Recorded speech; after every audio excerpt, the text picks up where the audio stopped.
आप सभी को मेरा नमस्कार। आज मैं आप सभी के समक्ष मोक्षदा एकादशी की कथा प्रस्तुत करने जा रही हूँ। मार्गशीर्ष या अघ्न मास की शुक्ल पक्ष की एकादशी को मोक्षदा एकादशी के नाम से जाना जाता है। मोक्षदा एकादशी मोह माया के बंधन से मुक्त करने वाली तथा मोक्ष प्रदान करने वाली है। मान्यताओं के अनुसार मोक्षदा एकादशी के दिन ही महाभारत के युद्ध में भगवान श्री कृष्ण ने अर्जुन को गीता का उपदेश दिया था।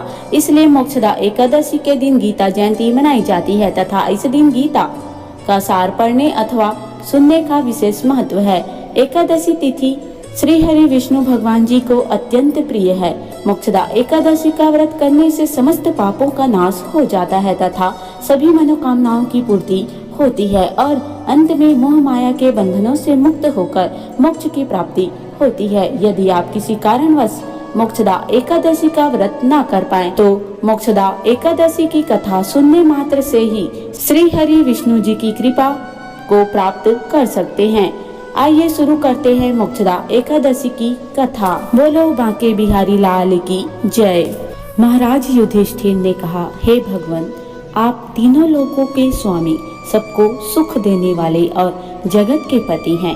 मैं आपको नमस्कार करता हूँ। हे देव, आप सबके हितैषी हैं, अतः मेरे संशय को दूर कर मुझे बताइए कि मार्गशीर्ष एकादशी का क्या नाम है। उस दिन कौन से देवता का पूजन किया जाता है और उसकी क्या विधि है, कृपया मुझे बताएं। भक्त वत्सल भगवान श्री कृष्ण कहने लगे कि धर्मराज, तुमने बड़ा ही उत्तम प्रश्न किया है। इसके सुनने से तुम्हारा यश संसार में फैलेगा। मार्गशीर्ष शुक्ल एकादशी अनेक पापों को नष्ट करने वाली और इसका नाम मोक्षदा एकादशी है। इस दिन दामोदर भगवान की धूप दीप नैवेद्य आदि से भक्ति पूर्वक पूजन करनी चाहिए। अब इस विषय में मैं एक पुराणों की कथा कहता हूँ। गोकुल नाम के नगर में वैखानस नामक राजा राज्य करता था। उसके राज्य में चारों वेदों के ज्ञाता ब्राह्मण रहते थे। वह राजा अपनी प्रजा का पुत्रवत पालन करता था। एक बार रात्रि में राजा ने एक स्वप्न देखा कि उसके पिता नरक में हैं। उसे बड़ा आश्चर्य हुआ। प्रातः वह विद्वान ब्राह्मणों के पास गया और अपना स्वप्न सुनाया। कहा, मैंने अपने पिता को नरक में कष्ट उठाते देखा है। उन्होंने मुझसे कहा कि हे पुत्र, मैं नरक में पड़ा हूँ, यहाँ से तुम मुझे मुक्त कराओ। जब से मैंने ये वचन सुने हैं तब से मैं बहुत बेचैन हूँ। चित्त में बड़ी अशांति हो रही है। मुझे इस राज्य, धन, पुत्र, स्त्री, हाथी, घोड़े आदि में कुछ भी सुख प्रतीत नहीं होता। क्या करूँ?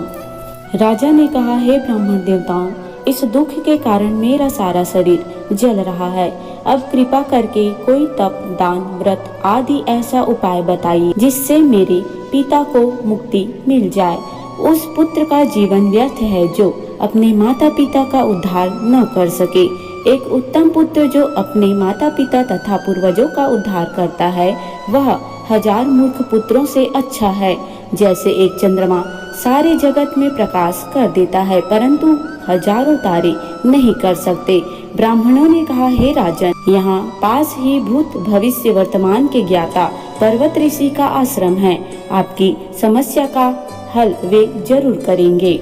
ऐसा सुनकर राजा मुनि के आश्रम पर गया। उस आश्रम में अनेक शांत चित्त योगी और मुनि तपस्या कर रहे थे। उसी जगह पर्वत मुनि बैठे थे। राजा ने मुनि को साष्टांग दंडवत प्रणाम किया। मुनि ने राजा से सांगोपांग कुशल पूछी। राजा ने कहा कि महाराज, आपकी कृपा से मेरे राज्य में सब कुशल है, लेकिन अकस्मात मेरे चित्त में अत्यंत अशांति होने लगी है। ऐसा सुनकर पर्वत मुनि ने आंखें बंद की और भूत विचारने लगे।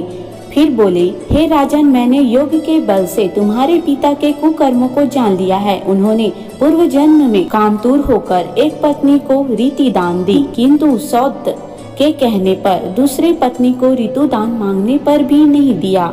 उसी पाप कर्म के कारण तुम्हारे पिता को नरक में जाना पड़ा।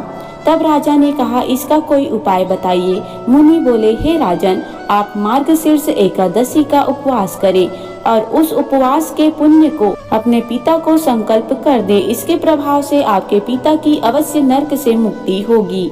मुनि के ये वचन सुनकर राजा महल में आया और मुनि के कहने अनुसार कुटुंब सहित मोक्षदा एकादशी का व्रत किया। इसके उपवास का पुण्य उसने पिता को अर्पण कर दिया। इसके प्रभाव से उसके पिता को मुक्ति मिल गई और स्वर्ग में जाते हुए वे पुत्र से कहने लगे, हे पुत्र तेरा कल्याण हो।